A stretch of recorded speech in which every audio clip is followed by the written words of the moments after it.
Listo, ya. Listo, entonces voy a empezar como desde el comienzo. Sí, buenas tardes, qué pena. Lo que pasa es que no estoy grabando Sí, ya la puse a grabar, ahora sí. Ah, oh, qué pilos. Bueno, Sí, entonces, em, ¿qué les cuento? Les estaba contando que, bueno, un afán de la gente por empezar a hablar de cambio climático en los ecosistemas de alta montaña, porque ya hay registros que evidencian una peligrosidad bastante alta respecto a... No está grabando, dice sí, ya, Santiago. ya, a mí ya me aparece. ¿A ti no te aparece grabando? A mí me aparece grabando, sí, también. A mí también. Sí, dale, continúa, perdón. Entonces, como les estaba diciendo, la idea de hoy es contarles más o menos unos daticos varios, como de por qué el ecosistema de alta montaña es tan importante para la provisión de agua, este servicio ecosistémico. Entonces, bueno, entremos en materia. Quiero saber cómo pasar acá. Listo, entonces esto también ya lo había usado antes para explicarles un poco, o bueno, no para explicarles, sino para que por lo menos en esta presentación hablemos en los mismos conceptos, porque hemos tenido varios, pues hay personas que asumen el cambio climático de manera distinta, no porque se aleje mucho de pues como de las convicciones científicas, sino que como hay diferentes perspectivas, pues la asumimos de una manera diferente.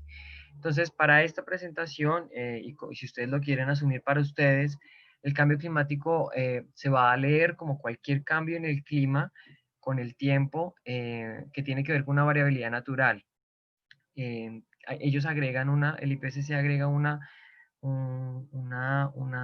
parte a esta definición y tiene que ver con las actividades humanas, y yo no estoy muy de acuerdo con eso también, y también por eso se los quería manifestar, porque el cambio climático es una cosa que ocurre de manera histórica, y es natural.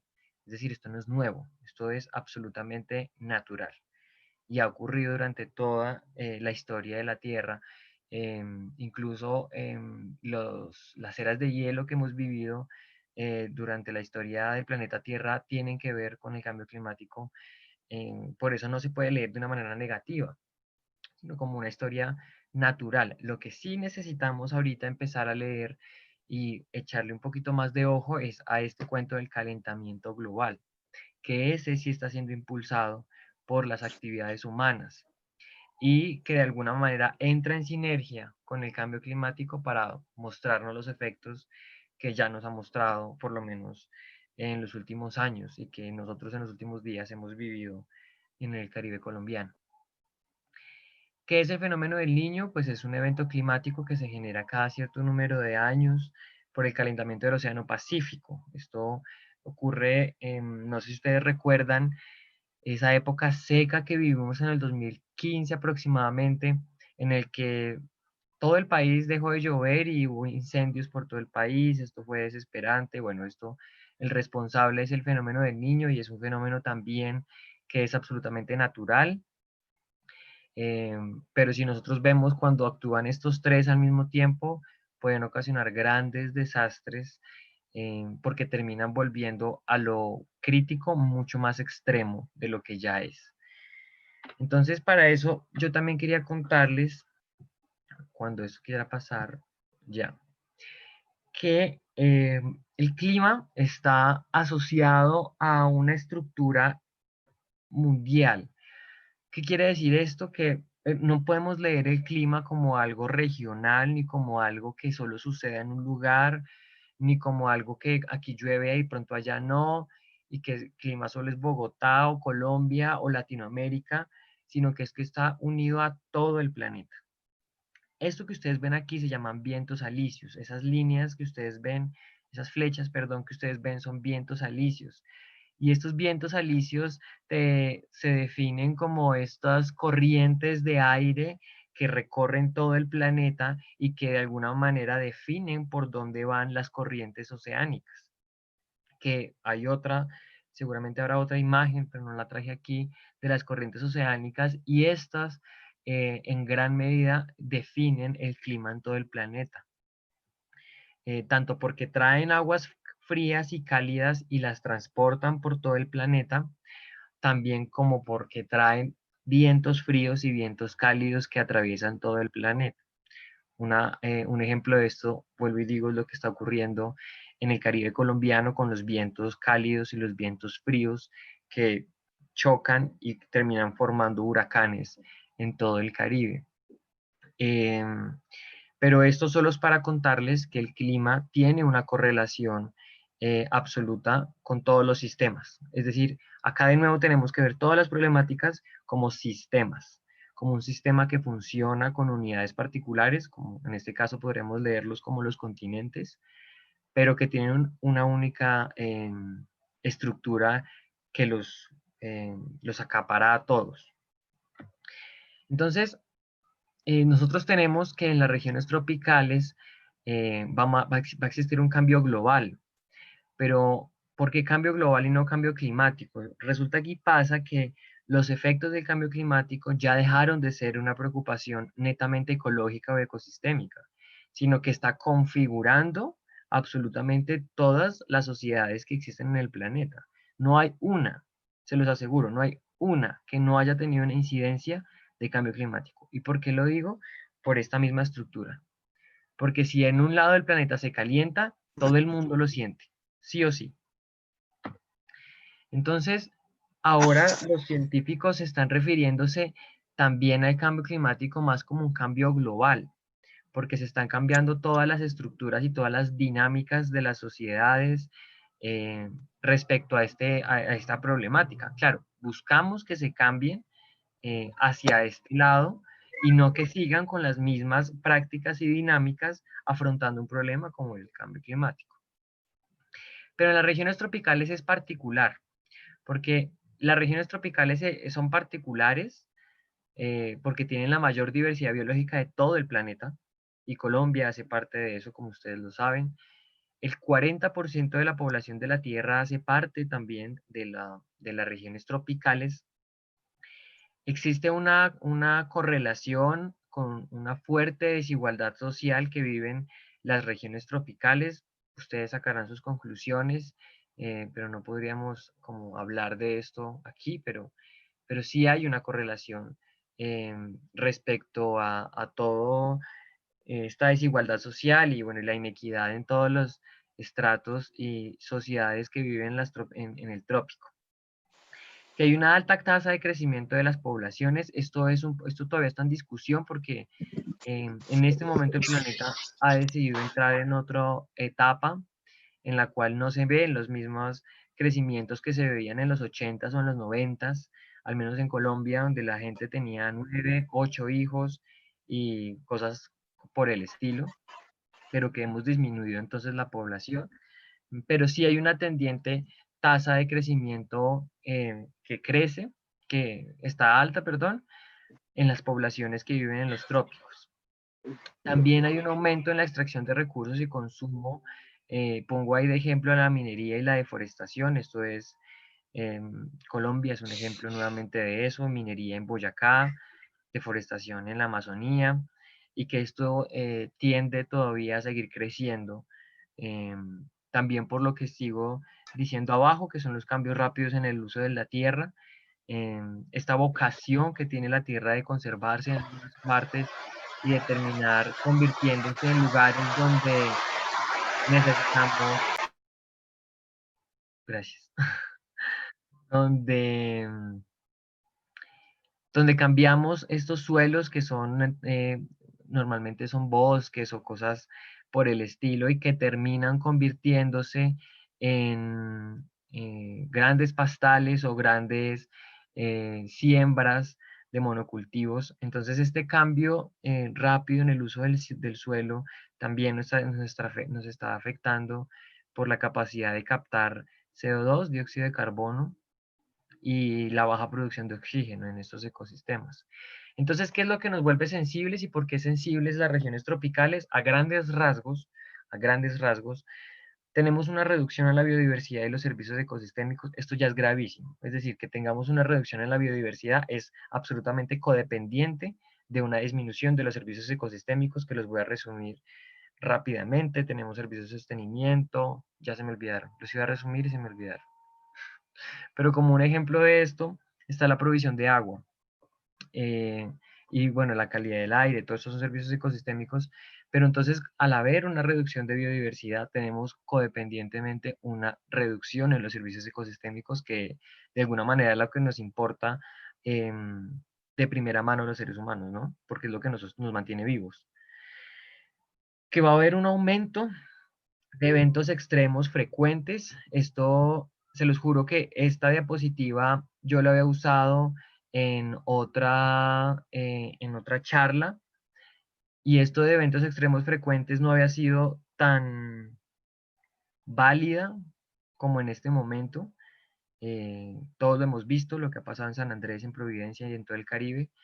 Eso tiene que ver, es una muestra tal cual de lo que ocurre con el cambio global o con el cambio climático, como se quiera llamar en este momento.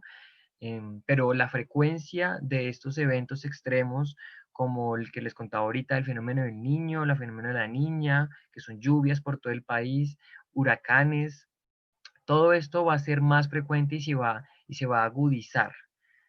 Eso ya lo han dicho muchos expertos, es decir, que nos tenemos que preparar para seguir teniendo este tipo de eventos tan complicados en nuestras costas y en el centro del país con las lluvias o las sequías. Entonces, para que lo tengamos en cuenta. Y claramente vamos a tener un aumento de vectores. ¿Qué quiere decir esto? Que al haber un aumento de las temperaturas, va a haber una distribución absoluta de las especies a nivel mundial, al menos en los trópicos, de manera altitudinal. Va a haber unos cambios de las distribuciones de los insectos y bueno, de diferentes grupos que ustedes puedan identificar, pero los vectores, que por ejemplo el mosquito que genera el dengue, va a empezar a colonizar otros sectores que antes no había colonizado. Esto quiere decir entonces que el número de enfermedades transmitidas por influencia de los vectores va también en aumento. Es una cosa que, que está correlacionada. Entonces, ¿cuáles son esos antecedentes del suministro de agua en regiones tropicales? Bueno, en las regiones tropicales el suministro de agua depende sobre todo de los ecosistemas tropicales de montaña. ¿Cuál es en nuestro país ecosistema que reina en las montañas? Pues es el páramo, ustedes lo saben. Colombia es el país que tiene mayor número de páramos en el mundo y esto lo hace particularmente importante para el suministro de agua de la población. Aproximadamente el 70% de la población de Colombia, de los centros urbanos colombianos, se están suministrados por el páramo, es decir, el agua que llega a estos centros urbanos depende de un páramo, y esto nos vuelve codependientes a los páramos, y no solo a los páramos, sino a todo el ecosistema de alta montaña, que no solo constituye el páramo, sino también está el subpáramo, está el bosque alto andino. Entonces es todo un engranaje, pero pues al final está el páramo y bueno, más arriba están los glaciares, pero pues el que termina haciendo el ejercicio de la recolección hídrica terminan siendo los páramos. ¿Qué es lo que se pone en riesgo? La producción de alimentos en todo el país, la producción energética, y porque en el país también nosotros utilizamos el agua para uso doméstico e industrial, es decir, donde empecemos a tener una disminución en la cantidad de agua, por ejemplo, para los que vivimos en Bogotá, donde se llega a disminuir las lagunas que tiene inundadas el acueducto, van a tener que empezar a haber cortes no solo de agua, sino también de luz, porque nosotros utilizamos el agua y la luz que provienen de las hidroeléctricas que tenemos en Chingaza.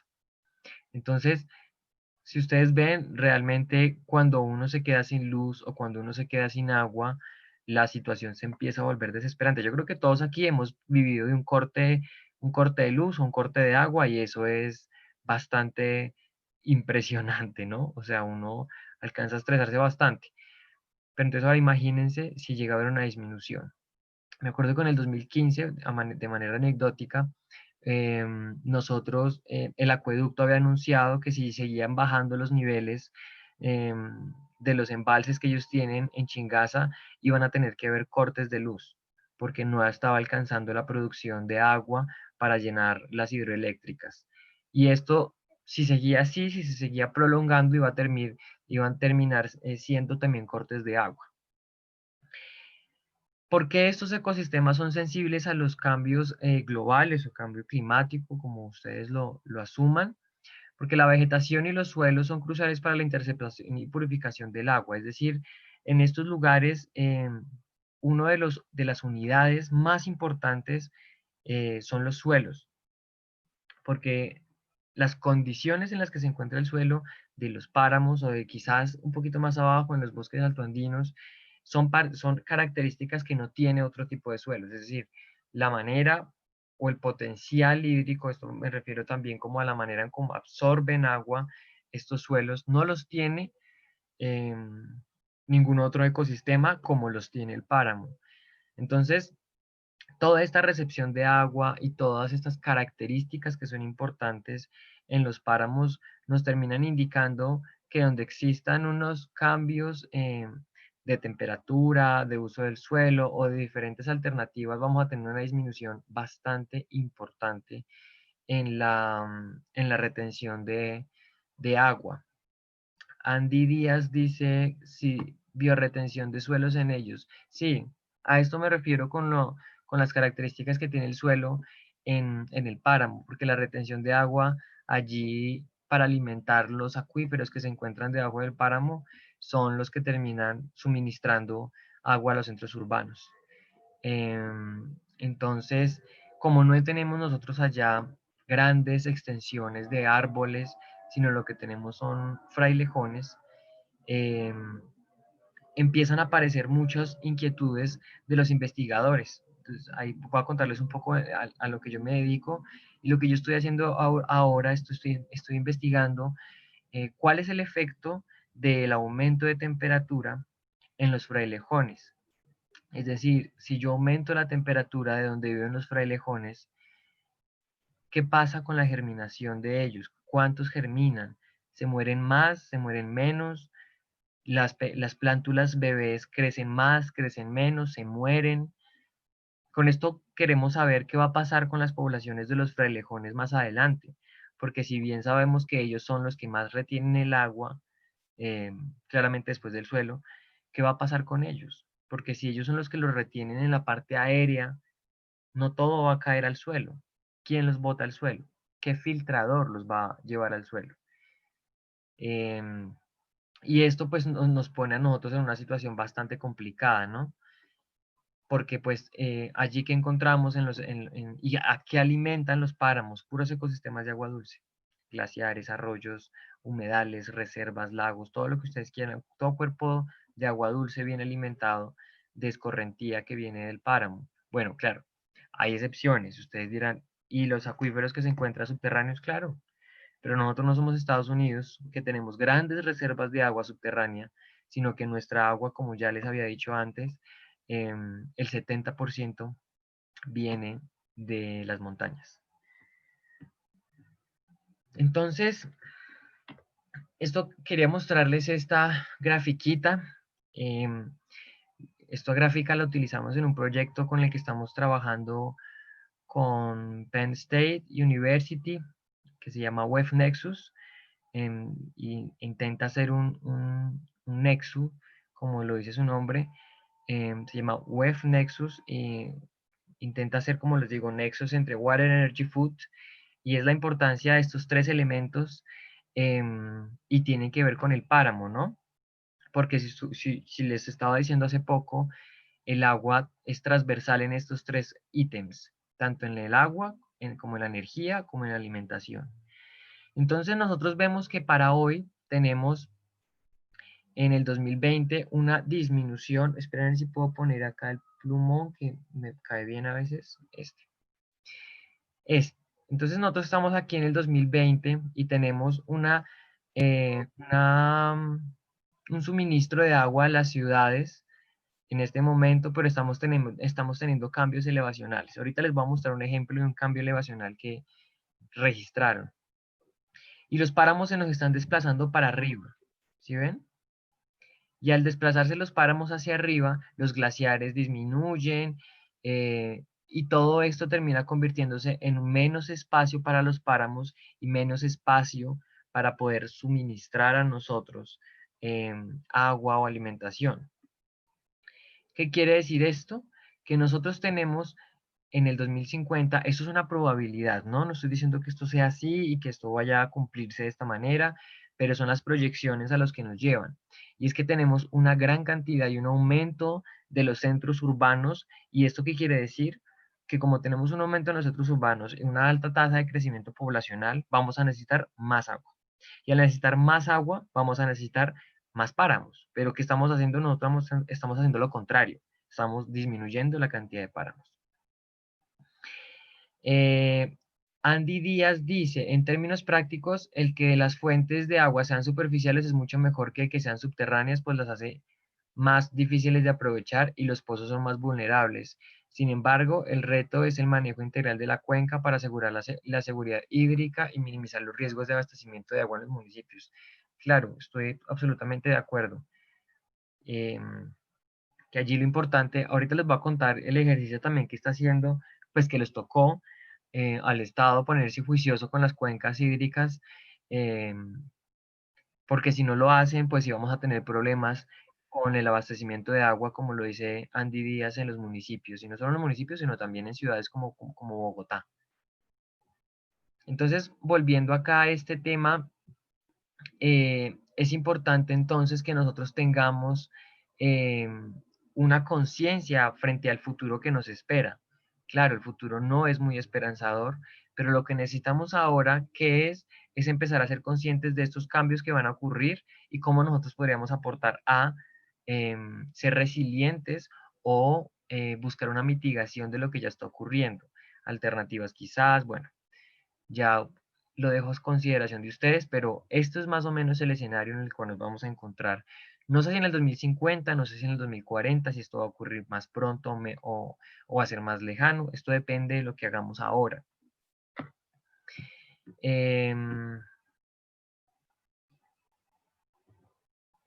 Entonces, para eso, Colombia se ha basado en unos escenarios que tiene el IPCC, bueno, ha hecho una transformación de las fórmulas que ellos tienen y han hecho todo un ejercicio bastante interesante para mostrarnos a nosotros un trabajo que ellos llamaron los nuevos escenarios de cambio climático para Colombia. Esto los hizo el IDEAM, y yo los traje aquí solo para mostrarles cuál es un ejemplo de uno de estos mapas que ellos tienen para que ustedes vean hasta qué punto estas proyecciones, que son más matemáticas, no como las que les mostraba ahorita, eso tiene una evidencia mucho más sólida que la que les mostré, pero quiero que vean ustedes el nivel de riesgo al cual nos estamos enfrentando. Entonces, vamos a ver un ejemplo que creo que es Boyacá el que traje, sí, es Boyacá, en el cual tenemos un cambio esta es la temperatura de referencia, vean, de 1976 al 2005, este era Boyacá. Todo esto azul está entre los 13, entre los 9, entre los 9 y los 13 grados centígrados, todo esto. Incluso hay zonas donde llega al cero, ¿no? Que ya está el nevado y bueno, en fin, está por esta zona norte. Pero cuando nosotros vamos al escenario de ensamble promedio, que se va al 2071, al 2100, ya desaparece toda esta región de nevado, desaparece toda la zona que estaba al menos entre los 9 grados centígrados y empieza a aparecer un sector mucho más caliente por este lado y mucho más caliente por este lado. Entonces hagan cuentas de cuántos páramos para el 2100 ya no habrán. Si se fueron los nevados, ¿qué pasará con lo que ya les voy a mostrar ahora? Que sería una imagen vertical, perdón, horizontal, de cómo ocurriría en una montaña el desplazamiento de las especies. Y aquí son unos números de más o menos cómo cambiaría la temperatura media. Se dice que para digamos, el primer escenario que ellos proponen, del 2011 al 2040, el cambio sería de 0,8 grados centígrados. Es decir, la temperatura cambiaría aproximadamente de 0,8 grados centígrados. Esto es gravísimo. No se imaginan. Voy a poner otra vez de ejemplo porque es que es reciente y yo sé que ustedes lo han visto en noticias. Cartagena es la ciudad más tendiente a hundirse casi que de Latinoamérica. Es decir, se encuentra en el peligro máximo, porque el promedio de crecimiento, perdón, de aumento del nivel del mar que tiene Cartagena triplica casi el promedio que tiene Latinoamérica. Esto quiere decir que está muy cerca a empezar a hundirse Cartagena. Por eso hay que pensar lo que les decía de ahorita, lo que necesita pensarse en este momento es cuáles van a ser los planes que tenemos próximamente, de pronto trasladar a Cartagena a otro lugar, yo creo que es la opción más viable, o buscar otras alternativas que otras ciudades como Nueva York ya han tomado para sus ciudades. Ustedes saben que Nueva York también está a nivel del mar. Pero ¿cuáles serían las estrategias? Sobre todo pensando en el contexto latinoamericano, en el cual somos un país latinoamericano en vía de desarrollo. Para el segundo escenario, el aumento sería de 1,6 y para el último, que es el más grave, que es este que yo les digo, el aumento sería de 2,4. Según los analistas, subir al menos 1,5 grados es ya pasar la línea de la no reversa, de no hay vuelta atrás. Los únicos responsables de que el cambio climático vaya en aumento o bueno, que vaya acelerado, somos nosotros. Porque el cambio climático siempre ha existido, como les decía al comienzo. Pero el responsable de que haya una aceleración de este somos nosotros. Entonces, Colombia ha tenido unas ideas iluminadas en el papel, pero que en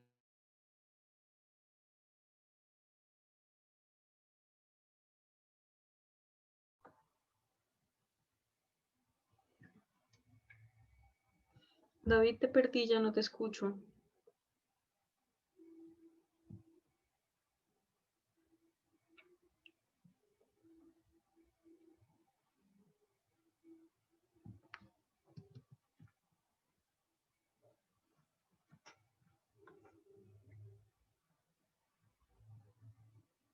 Creo que se le fue la señal a David. Démosle un tiempito mientras llega. Es que estaba revisando que no fuera yo.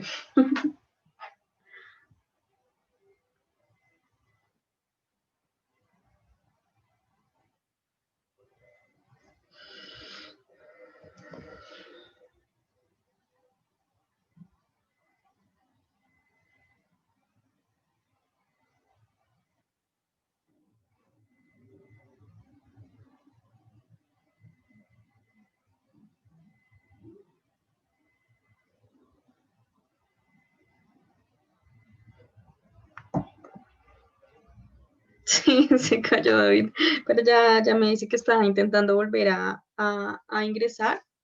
Problemas técnicos, pero bueno, démosle unos 2 minuticos mientras logra hacerlo.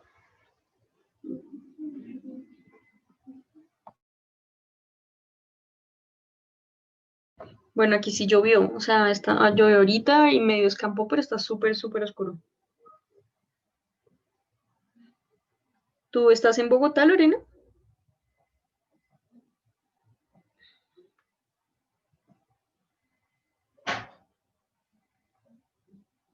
¿Dónde estás?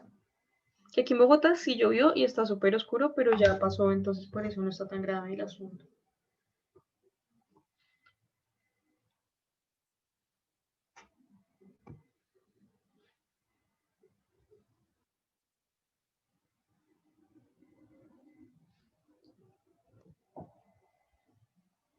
Mira, Tibacuy cerca de Pusa. Súper. Ah, pero es lo. Ah, sí. Ok.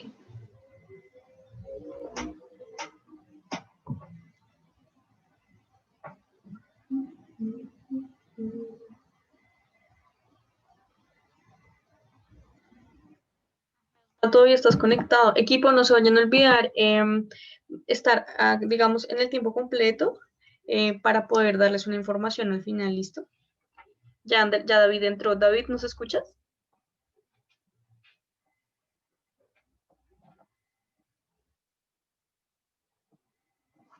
Aún no te vemos.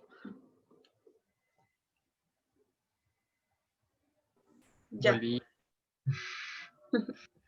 Dale, espérame, creo que eso se quitó a ver. Listo, ya puedes compartir tu presentación again. Qué difícil esto de que se vaya al internet porque me pierdo. ¿En qué iba? ¿Alguien me puede ayudar? Total, te entiendo. Vamos en Boyacá. Íbamos acá, creo. Sí, ajá, en Acá. esa diapositiva íbamos. Entonces, yo no sé si las alcancé a contar que íbamos en... Ay, auxilio, algo hice. Íbamos en la ley de páramos, legislación páramos, sí. Íbamos en la ley de páramos y la ley de páramos se convirtió, fue como la luz de esperanza de muchos, muchos nos emocionamos, pero después cuando empezamos a ver, como todo en Colombia, eh, cómo iban a ejecutar esta ley en los páramos en Colombia, pues nos empezamos a entristecer. Porque nosotros sacamos una ley de páramos y todavía no teníamos definido qué es un páramo, o no teníamos definido cuáles eran los páramos en Colombia, no teníamos definido quiénes eran los que vivían cerca a los páramos. Y entonces cuando salió la ley de páramos, todo el mundo empezó a correr de una manera desesperada a delimitar páramos. Entonces nos enloquecimos delimitando páramos por todo el país. Y cuando nos dimos cuenta que las metodologías que habíamos hecho para la delimitación de los páramos, nos dimos cuenta que la habíamos embarrado. Y que habían unos páramos que no tenían a la comunidad y otros páramos que tenían más de la comunidad. Porque el Ministerio de Medio Ambiente se emocionó y sacaba todo el tiempo, delimitamos 10 y tantos páramos, delimitamos este otro, y todos empezaron a funcionar y a delimitarse y a generarse parques nacionales, áreas naturales protegidas, y muchas de esas personas empezaron a tener problemas. Yo no sé, creo que ayer Andresito les habló de conflictos socioambientales y creemos que existe un ejemplo que es el mayor de todos, que es lo que está ocurriendo en Santurbán, que en Santurbán también no se imaginan el problema que ha sido delimitar ese páramo porque su comunidad es muy activa. Eso uno quisiera que fuera en todo lado, que su comunidad fuera absolutamente activa frente a su territorio, pero hay muchas comunidades que han quedado por fuera de lo que se designa como páramo y otras que han quedado por dentro de lo que se designa páramo, y cuando quedan por dentro lo que quiere decir es que se le restringen todas las actividades a esa persona. ¿Qué quiere decir esto? Que yo puedo tener una finca y casualmente yo estoy dentro del páramo. No es porque yo haya querido comprar ahí, yo ni siquiera sabía que yo estaba en un páramo, pero que compré dentro del páramo. Y de un día para otro llegó el Ministerio de Medio Ambiente a decirme: qué pena, señor, a partir de hoy usted no puede sembrar papa, no puede tener vacas, no puede tener gallinas, no puede tener perros. Mire cómo vive. Entonces esto ha generado por todo el país una ola de denuncias. Por eso les decía que esto ha pasado por todos los estrados judiciales que se imaginen. Las denuncias de personas que les han obligado a pagar o a vender sus tierras.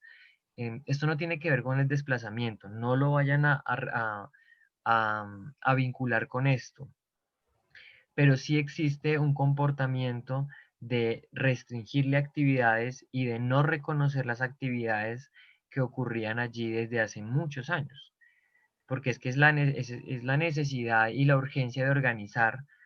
Es como cuando uno organiza la casa y se le olvida, y uno lo organiza como uno quiere y como uno piensa, pero después llega la mamá y le dice: esto no va acá, y después llega la hermana y le dice: no, eso tampoco va acá, y después llega el papá y le dice: oiga, usted me sacó todo el cuarto y lo dejó en la cocina. No. Entonces, para organizar la casa hay que preguntarles a todos dónde quieren las cosas o dónde para todos es mejor. Y yo creo que esto no ha sido un ejemplo para la ley de páramos. bueno, no para la ley de páramos, pero sí para al menos la delimitación de los páramos, no ha sido un ejemplo para nadie. No hemos logrado delimitar el primer páramo, no hemos logrado delimitarlo de la manera como la gente lo quiere, como los investigadores lo quieren y como el Estado lo quiere. Porque allí es donde necesitamos una actuación de todos los sectores y todos los actores trabajando al mismo tiempo. Pero si no lo tenemos, vamos a tener lo que les estoy contando, al menos del ejemplo de Santurbán. Entonces, eso es más o menos lo que les quería contar de los problemas que han habido en alta montaña, por qué es una amenaza el cambio climático, los aumentos de temperatura, los cambios del uso del suelo, y más o menos qué ha hecho Colombia frente a esta problemática, que de alguna manera eh, nos ha convertido en un problema toda la gestión de los páramos, que es a lo que le propende un poco la ley de páramos.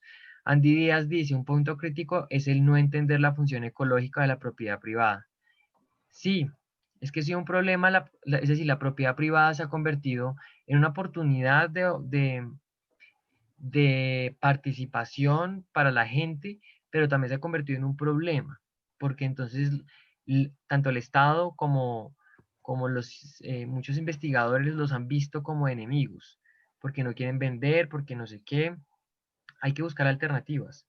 Yo no sé todavía de qué partido estoy, pero creo que me estoy acercando al que busca alternativas como pagos por servicios ambientales, ofrecerles una tierra en otro lugar, es decir, hay que buscar cuál es la mejor opción para ellos, sin acabar con sus actividades ancestrales y tampoco acabar con la vida que ellos han construido alrededor de su territorio, que eso es súper importante, ¿no?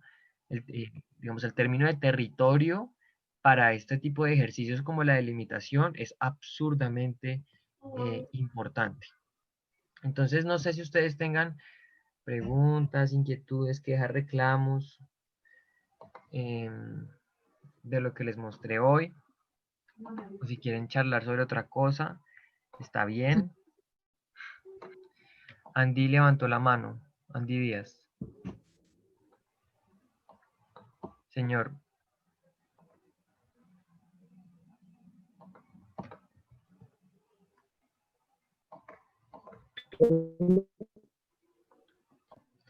No te escuchamos muy bien. Buenas tardes, ¿cómo están? Qué pena que está activando el micrófono. ¿Me escuchan? Sí, ahí Aló. mejor. Sí. Aló. Sí, ahora sí. Aló. ¿Sí mejoró? Ujú. Ah, bueno. Pues mira, es más un aporte respecto a lo que tú planteabas de un tema que es fundamental en esto de los páramos, que es la seguridad hídrica.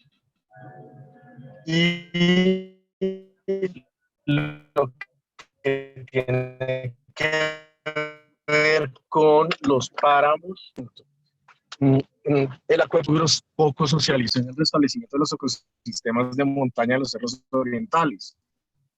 Y específicamente No te escucho muy bien. No sé si soy el único. No, se está cortando hartísimo. Te entendí algo de los cerros orientales y...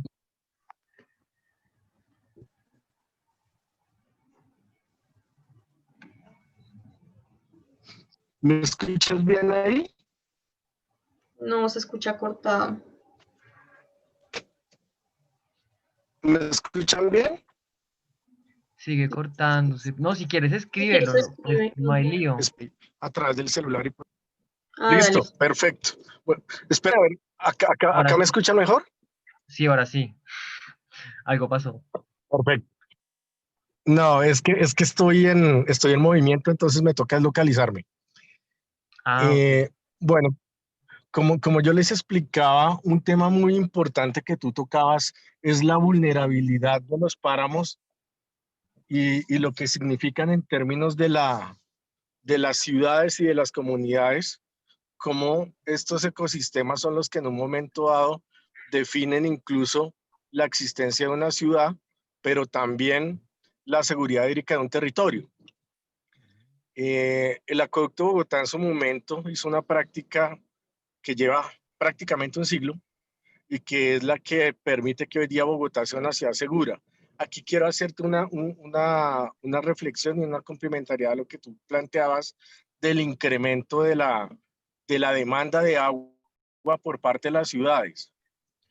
Lo primero es que antiguamente nosotros consideramos que el agua no se iba a acabar nunca. Hoy en día ya tenemos claro que el agua sí se va a acabar, o se está agotando, mejor. Esperemos que nunca se acabe, si no se acaba la vida. Y eso implica que en las condiciones del diseño y la administración de los sistemas de acueducto hay unas consideraciones especiales hoy día. Y eso se manifiesta en algo que se llama el ahorro y uso eficiente del agua, que se expresó a través de una ley que es la Ley 373 de 1997 y que es base hoy en día, es uno de los temas fuertes dentro del marco normativo ambiental del país. A raíz de esa ley, todos los sistemas de acueducto deben tener un programa de ahorro y uso eficiente del agua, y lo que se busca con ello es implementar una serie de estrategias y de medidas que garanticen que aunque aumente la población, o sea, aunque haya que aumentar la cobertura, disminuya la demanda per cápita, o sea, el consumo per cápita, más exactamente, el consumo por habitante. Colombia tiene unos niveles bien interesantes en la parte de las ciudades.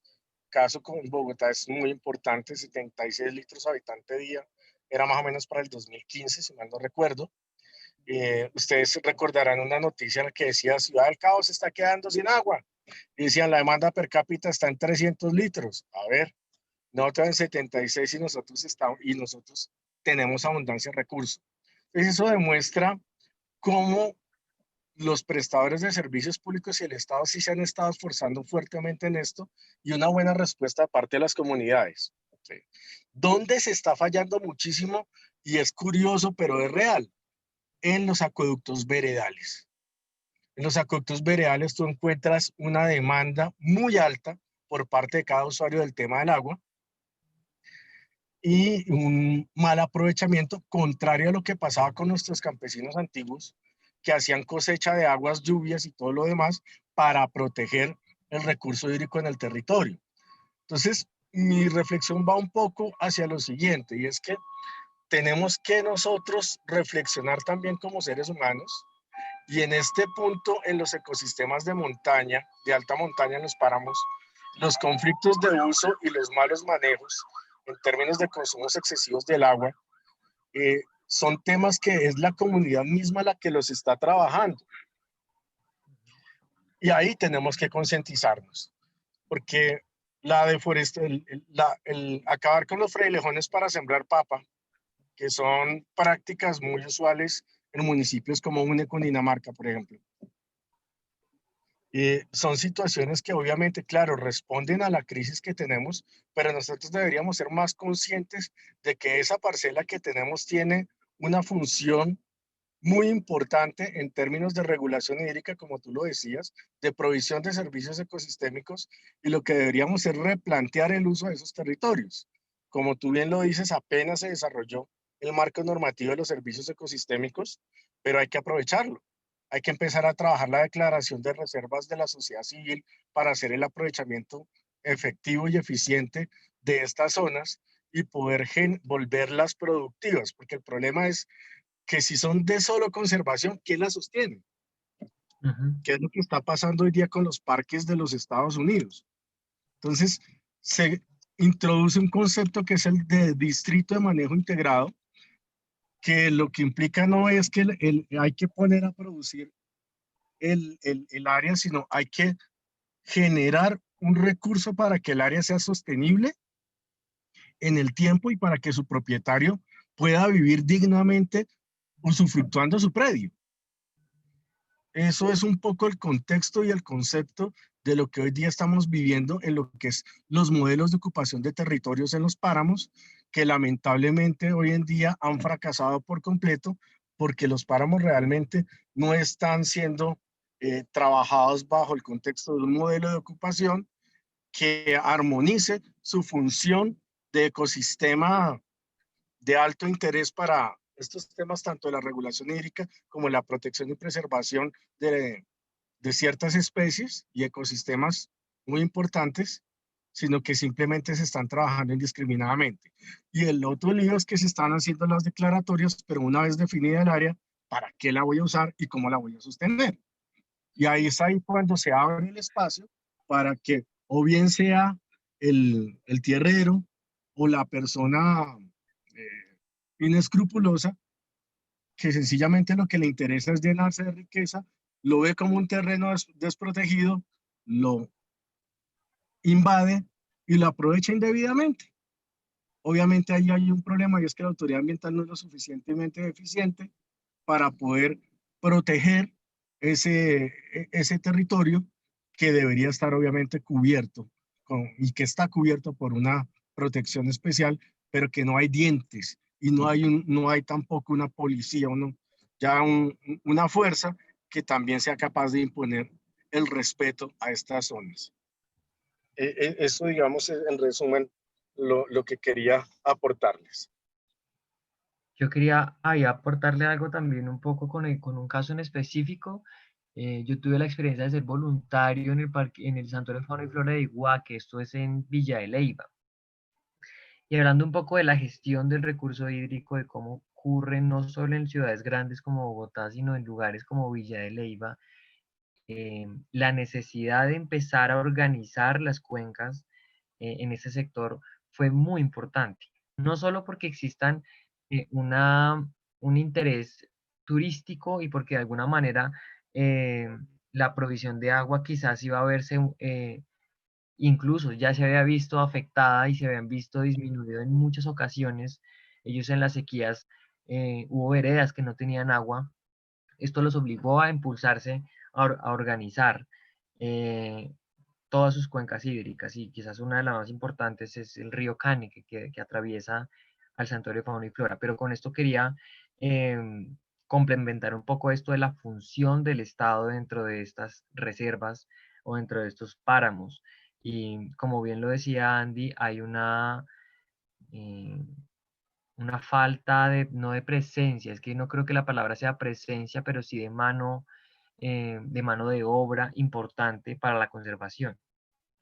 Porque es que la mano de obra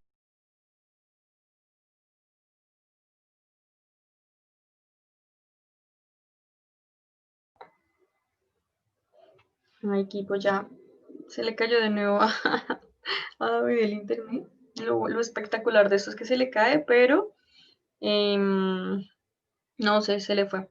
Pero se escucha súper bien. Entonces ya me escribió que está ingresando de nuevo.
Bueno, ya David entró, solo es ahorita ver que efectivamente le sirva la cámara y continuamos. Ya casi también pues para ir cerrando el seminario de hoy.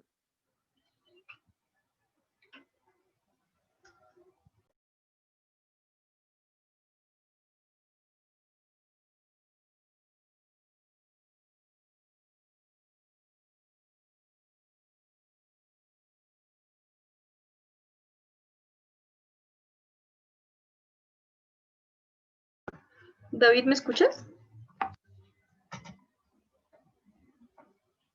Hola, Te escuchamos. me está odiando Zoom hoy. Pero bueno, sigamos. ¿Alguien más quería preguntar algo? Porque ya se me olvidó lo que estaba yo. No, pues hasta el momento no hay ninguna manito ni ninguna intervención en el chat. Pensaría yo entonces, ya no hay más preguntas. Dice, no, listo. No, creo que no, David. Entonces, muchas gracias por tu participación el día de hoy. Muy iluminadora, también en gran medida, pues entender particularmente pues las dinámicas en el páramo y pues cómo la ha enfrentado, digamos, Colombia entre lo bueno y lo malo, pues tenemos ya una perspectiva general sobre esto. Por supuesto, los invitamos futuramente a leer nuestro documento sobre páramos que está en construcción, ¿verdad, David? Está en Obvio. construcción, pero pues, mm, pero bueno. Bueno, gracias, David. No sé si quieres dejarnos un mensaje final frente a una reflexión de todo lo que hablamos el día de hoy. A Andrés Monroy alzó la manito. Dale, Andrés. Es que no sé dónde está el documento de lo de llenar lo del documento de los páramos. ¿El formulario? Sí. Ah, ese todavía no se los he enviado. Normalmente, si han visto, han estado ahí como en la dinámica, se pasa, yo se los envío al final, al cierre, por los grupos de WhatsApp y por aquí por Zoom. Entonces, pues no te preocupes, eso ahorita se los envío. Súper, entonces ahora sí, David, te cedo la palabra para un bonito cierre y de ahí, pues entonces retomo un poquito ya para cerrar, para mostrarles unas cosas un poco más administrativas. No, yo solo quería agradecerte de nuevo, Damaris, por invitarme. Yo creo que el ejercicio siempre va a ser compartir lo que uno sabe, las experiencias que uno ha tenido y de pronto las percepciones que uno tiene. De pronto alguien tiene una percepción parecida, otra diferente, no importa.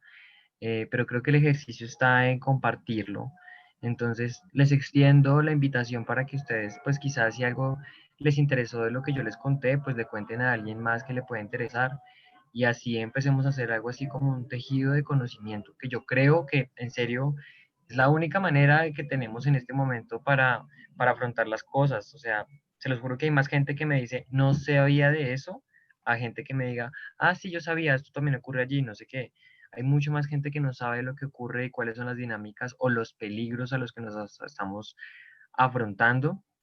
Entonces, la invitación es esa, que le cuenten a su gente, bueno, a las personas que les crean, que ustedes crean que es conveniente contarles, em, pues de lo que hablamos hoy.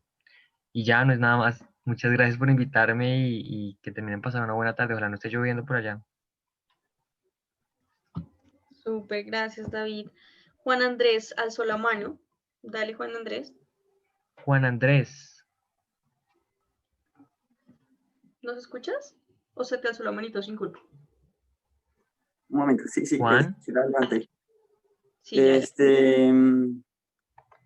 Pues David, no, o sea, yo no sé, yo quería dar una observación a todos, como pensarnos las cosas como las vamos diciendo, y pues no sé de dónde habrá Oh my God. salido el término fenómeno del niño y fenómeno de la niña. Yo he tenido, digamos, esa pregunta, ¿de dónde habrá venido eso? Y una vez pregunté y no sé, me dijeron que era como que la niña lloraba y el niño no, algo así, como no sé de dónde viene eso, entonces es como para poner eso, ahí politizarlo también, como de dónde viene ese término del fenómeno de la niña, que es cuando llueve,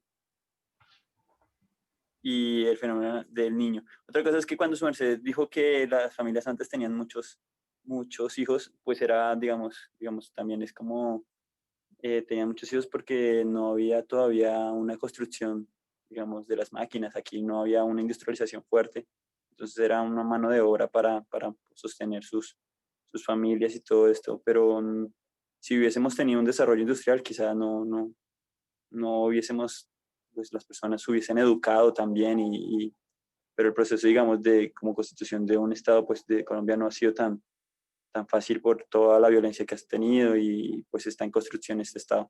Entonces, digamos, como se critica, digamos, la posibilidad de que los límites del páramo no consientan, digamos, unas actividades que se desarrollan allí por años, digamos, y que han cuidado el ecosistema, solo que ahora se ven invadidos por los, digamos, monocultivos, digamos, a veces cuando hablan de la papa, a veces a mí pues no sé cómo cuestionar esa actividad también que los paperos también están destruyendo ese ecosistema de alta montaña. Entonces, pues digamos, ese era problematizar eso, que escuché, pero no, pero Carol está diciendo allí que porque es el niño Jesús el que tiene que ver con el fenómeno del niño. Ahorita está cambiado, porque ahorita el fenómeno de la niña, ok. Bueno, listo, perdón, era eso.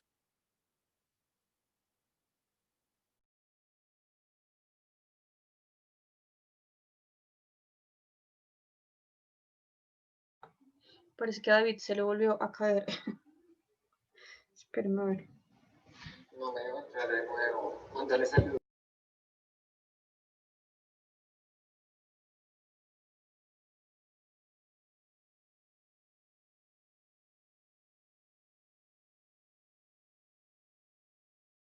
No tienes el micrófono.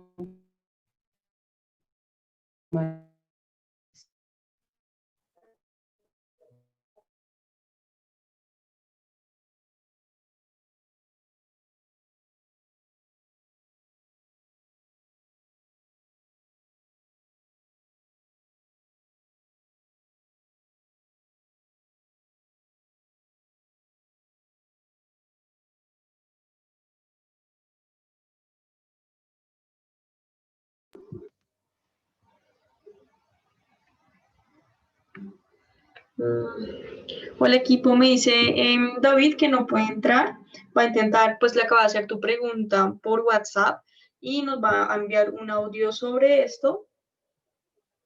Igual lo está intentando para volver a ingresar, pero está como complicado, ahora sí ya como que no le dio más su internet. Entonces, mientras tanto, yo ya, ya entró, ya entró. Hola David, ¿nos escuchas? ¿Escuchaste mi audio sobre la pregunta que hizo Juan? Juan, ¿sí?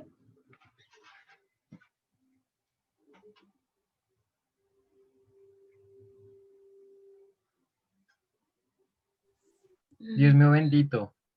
Ya te escuchamos, ya te escuchamos. Aquí hay un debate interesante sobre el nombre del fenómeno de la niña y el niño. Si ves no sé si te parece algo de esa discusión en el chat o se te borró Solo todo. veo, dice, por ser opuesto a la del niño. Eso es lo último que viste, entonces te cuento. Alguien preguntó esto que te dije por el audio, que es por qué se le llama o se le denomina fenómeno de la niña y fenómeno del niño esto, si tiene que ver como con un asunto político, ideológico, demás. Una persona colocó, Carol, más bien Carol Ávila, dice que el origen del nombre del niño, del fenómeno del niño, entonces 2 puntos. Su nombre se refiere al niño Jesús porque este fenómeno ocurre aproximadamente en el tiempo que de Navidad en el Océano Pacífico, costa oeste del sur de América. No sé si tú sepas un poco sobre digamos, esta denominación y puedas contestar a la pregunta. Y no sé, Juan, creo que era el que estaba haciendo la pregunta, o Andrés, más bien, era Andrés. Creo que había una segunda parte de esa pregunta que ahí fue cuando se nos cayó, si quieres volverla a hacer, pero mientras tanto, David, si tienes la respuesta a esto. No, ni idea. O sea, No, sabrá Dios. no sé por qué se llama el niño o la niña. Sé que primero denominaron al niño porque se dieron cuenta que el océano se calentaba. Y después de que se dieron cuenta que el océano se calentaba, dijeron, bueno, no sé quién le habrá puesto el niño. Dijeron, la otra se va a llamar, y entonces cuando el océano se enfríe, pues se va a llamar niña.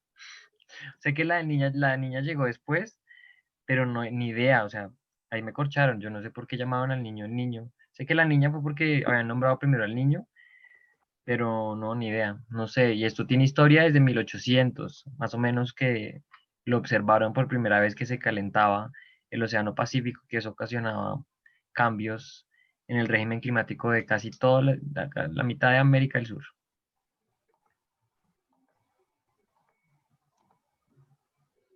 Creo que fue Juan Andrés, qué pena no responderle, muchacho, pero no, Sí, ni todo bien. idea. Todo bien, David. No, la otra pregunta, la otra, digamos, problema que quería problematizar, y es cuando nos referimos a que hace 50 años las familias tenían 8 hijos. como digamos, y es como profundizar en términos de que en ese momento pues era mano de obra barata. Y pues porque nosotros no habíamos entrado en la era industrial que pasó pues en los otros países desarrollados. Y pues porque ocupamos esta posición geopolítica en la que no podemos pues decidirla con autonomía el curso del desarrollo. Entonces es como historizar también de que no solamente es porque los papás querían tener hijos todo, y porque no usaban las píldoras que permitía o no la iglesia, y no, sino que pues es porque no hemos tenido ese proceso de industrialización y porque también estamos sometidos a una historia no tan chévere de construcción de Estado. Era eso, solo para matizar más allá de despectivamente. Son 8 hijos. Bueno, ya. No, está bien, o sea, me disculpan si fui un poco directo con esto, pero estaba tratando de referirme desde la estadística más allá del contexto. Gracias, Juan Andrés, yo creo que eso sí, Juan Andrés se fue, o sea, se ofendió y se fue. Ah, no, no, tranquilo. Aquí Es estoy. por amor y paz. Pero sí, yo creo que sí es importante, pues que uno tenga contexto de todo esto, ¿no? Como que uno lleve esto al contexto.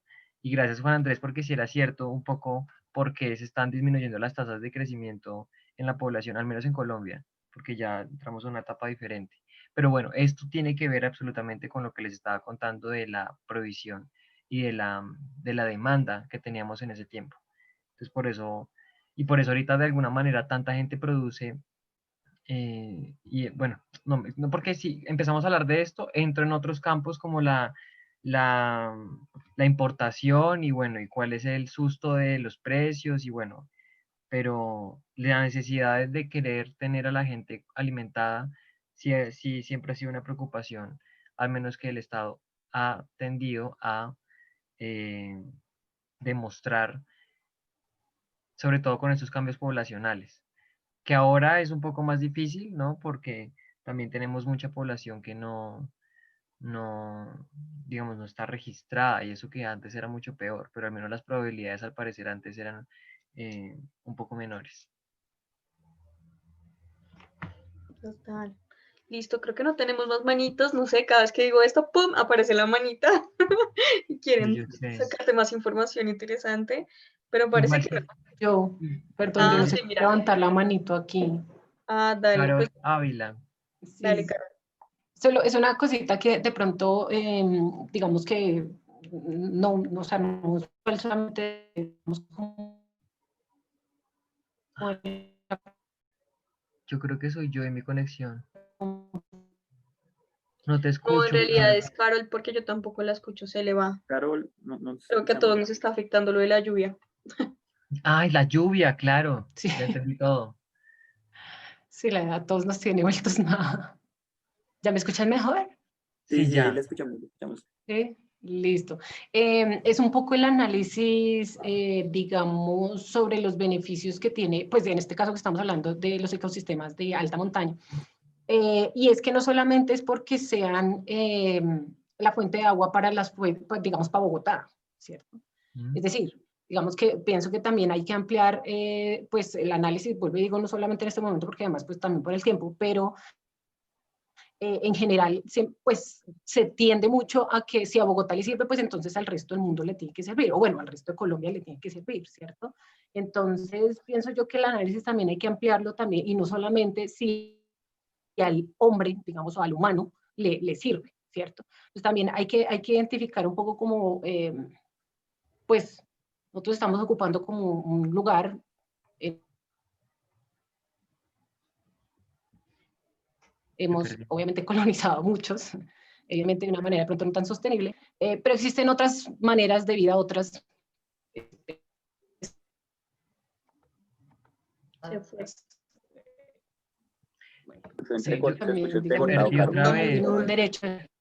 Te perdí otra vez, pero voy a intentar recoger lo que más o menos escuché y tienes toda la razón. Es decir, también el tiempo no nos dio para mostrarles otras perspectivas. En una charla anterior les había hablado un poco de la distribución de las especies en alta montaña, cómo están cambiando las distribuciones de las especies y cómo esto cambia todo Es decir, los impactos ecológicos del cambio climático en alta montaña, no ligados a la provisión de agua, que en este caso lo que hice fue trasladarlo hacia la provisión de agua y por eso me centré mucho en ejemplos como Bogotá y demás, pero sí tienes toda la razón y para eso hay hay una preocupación de los investigadores por mirar y proyectar las especies para dónde van, claramente que exista un aumento de temperatura en alta montaña va a generar una ola de extinciones que no se había visto al menos en los últimos 200 años, pero es una cosa que es evidente.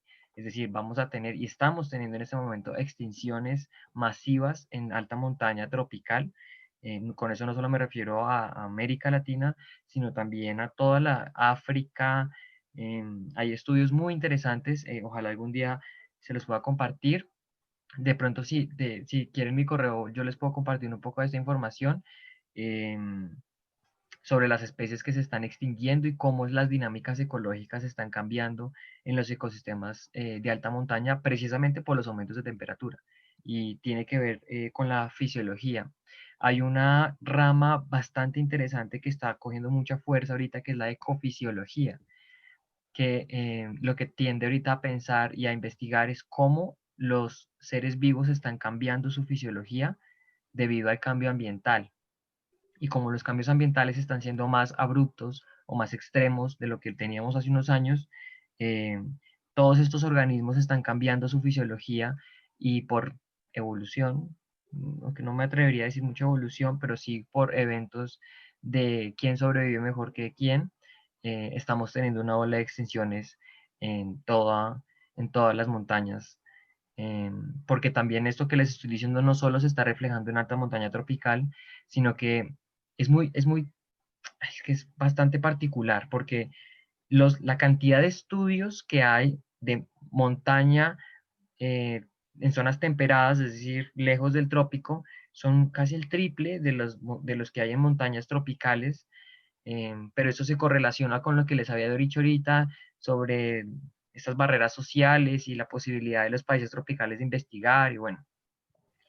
Pero sí es cierto que en este momento tenemos una urgencia exagerada por saber qué va a pasar con las especies que viven en las montañas, porque les voy a poner un ejemplo. Nosotros tenemos esta montaña y las especies que viven aquí ahora van a subir acá y las que estaban acá van a subir a la punta y las que estaban en la punta van a morir, van a extinguirse.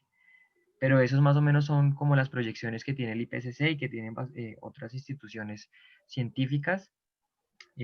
Pero sí, Carol, tienes toda la razón. También olvidé hacer esa reflexión cuando cerré, como de pensar esto de nuevamente de manera ecológica, ecosistémica. Gracias, Carol. Súper, David. Nosotros tenemos una carpeta en Drive para subir lecturas y también pues estamos llenando un Excel con los links de algunas lecturas cuando pues hay link. Entonces si quieres me las pasas y yo se las subo todos, pues, a todos en esta carpeta de forma organizada para que tengan acceso. Juan David Andrés dice como David, compártanos estas especies en extinción y si es posible por territorios para imprimirlo y rotarlo por aquí en el Huila. Y Oh my Carol God. te dice, exacto, David, muchísimas gracias por la reflexión. Tocaría buscar, gracias, Carol. Tocaría, Juan Andrés, buscar por regiones. Yo no sé, yo del Huila casi no sé, pero prometo saber pronto. Pero podría compartir, sé sobre todo de la región andina, Boyacá, bueno, región andina también es, y lo incluiría, pero como Boyacá o Cundinamarca, pero podría pasarte pues como especies o cosas cercanas al Huila o que estén por lo menos en el sector que se sepan. De pronto es que el Huila, no sé nada del Huila. No, no, Ah, no, no sé mucho del Huila, pero si quieres podemos charlarlo mejor y si te interesa mucho yo te puedo ayudar como a buscar, que más o menos sé buscar, pero no sé, no he tenido como tiempito para chismosear un poco el Huila, como en este tipo de dinámicas, pero estoy seguro que sí, estoy seguro que habrán estudios. total, no, y si te has desarrollado en términos laborales y investigativos en Boyacá, pues no te queremos exigir igual tampoco. todo lo que tengas de obviamente lo que has escrito y todo eso nos los puedes mandar y yo me aseguro de que todos reciban esa información y puedan acceder a ella cada vez que pues quieran hacerlo. Gracias, David. No sé si hay otra intervención o ahora sí, cerramos. No, qué pena también hay como por la desconexión, pero la lluvia, ustedes saben, ojalá no estén lloviendo donde ustedes viven, esto es terrible. Sí, aquí ya habían escrito mientras te fuiste, notamos que era eso porque otros también escribieron como no, que la lluvia, que casi no escucho, que no sé qué. Y aquí también está lloviendo en Bogotá, está oscuro. Llovió más duro hace un rato, pero ahorita empezó otra vez a lloviznar. Imagínate. En Medellín igual, aquí en Medellín está lloviendo bastante. Total. No, ahora reporten por favor todos donde está lloviendo y así hacemos un mapita general Y aquí está de haciendo cómo mucho está el sol. país. Sí, literal. Bueno, no, listo. Entonces, ahora sí creo que ya llevemos el espacio, ya no hay más como contribuciones. Gracias, David.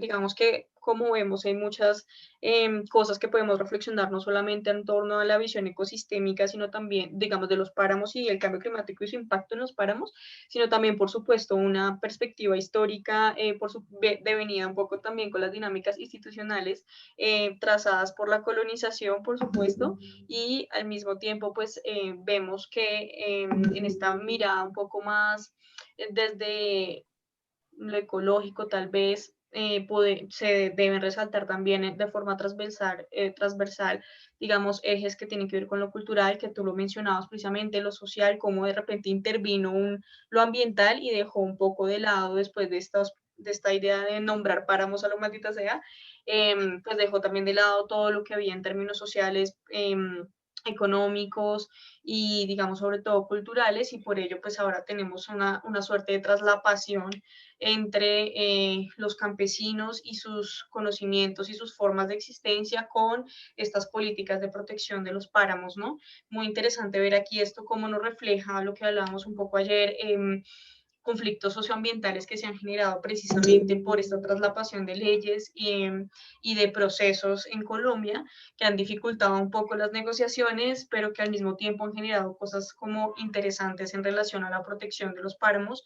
En la medida en que muchos de los campesinos que vivían en los páramos lo que han hecho es intentar negociar ¿cómo es que se llama? No son bosques, sino con ¿cómo es que se llaman los que cuidan los páramos? ¿Guardaparques? ¿Guardaparques? Guardaparques. Ajá, sí, porque yo tuve una experiencia también, sobre todo en Sumapaz, donde pues les tocó negociar, es decir, prácticamente la ley dice usted Con no los puede panderos. hacer nada aquí, pero pues sabemos que usted estaba desde antes de que esto fuera como es, entonces pues minimicemos la cantidad de papa que usted puede hacer, ustedes también se pueden convertir en gestores o cuidadores del ambiente, entonces los nombramos también guardabosques, y bueno, así han tratado un poco de alivianar de alguna forma estas tensiones entre las entidades estatales y ambientales y pues, los sectores de la sociedad que en últimas fueron los que sintieron estos cambios en términos de políticas públicas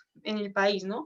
Entonces, David, gracias. En verdad, todo esto también pues se complementa significativamente con lo que ya veníamos hablando antes.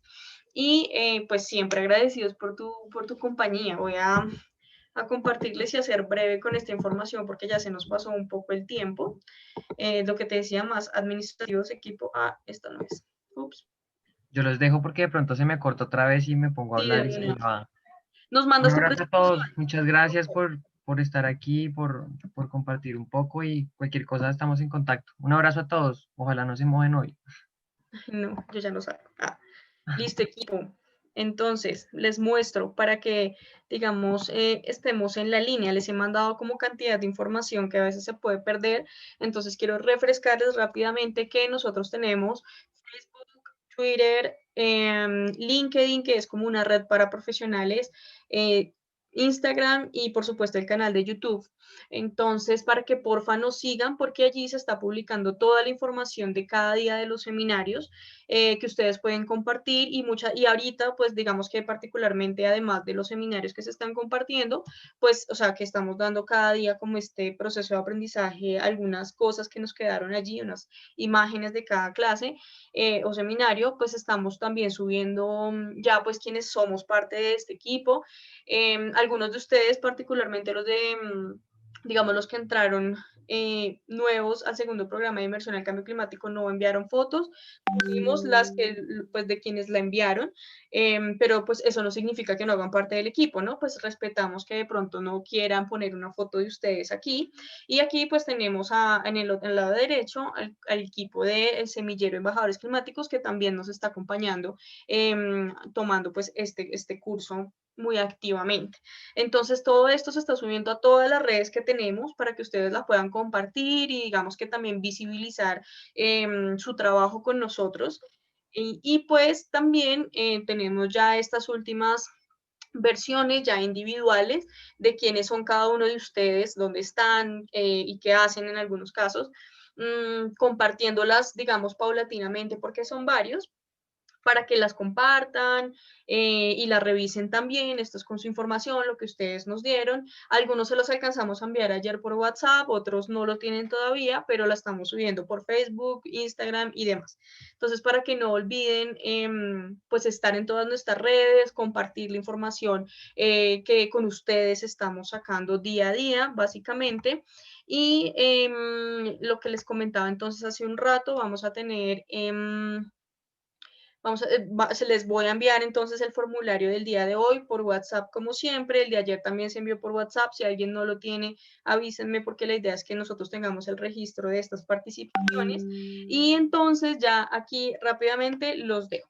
Ya terminamos tanto lo administrativo como lo otro. Y nos vemos mañana, sí, mañana exactamente, para nuestro taller de escritura. Este va a cambiar sustancialmente porque muchos de los del segundo programa pues pues ya queremos publicar. Hay unas alianzas en particular con los Andes, el Observatorio Regional ODS y con el Programa de Investigación de Política Exterior Colombiana, en donde pues queremos hacer el taller orientándolo a este tipo de publicaciones en aras de que ustedes pues tengan visibilidad también como investigadores juveniles en términos ambientales, ¿no? Estos espacios los tenemos para ustedes, asegurados, para quienes por supuesto pues quieran aprovecharlos y participar en ellos. Entonces pues nos vemos mañana en el taller y muchas gracias a todos por estar aquí, por quedarse hasta el final. Los dejo para que descansen y estén pendientes del WhatsApp, que ahí estoy mandando toda la información relevante. Si se pierden, se confunden, no olviden escribirme. Si creen que faltó su foto y quieren ponerla, avísenme, que con Madeline, que es nuestra diagramadora, podemos arreglarlo y cambiar la información un poco para que ustedes aparezcan, por supuesto. Listo, descansen, seres, muchas gracias por asistir el día de hoy, estar tan participativos y digamos tan propositivos también con sus participaciones. Muchas gracias. Muchas gracias a todos.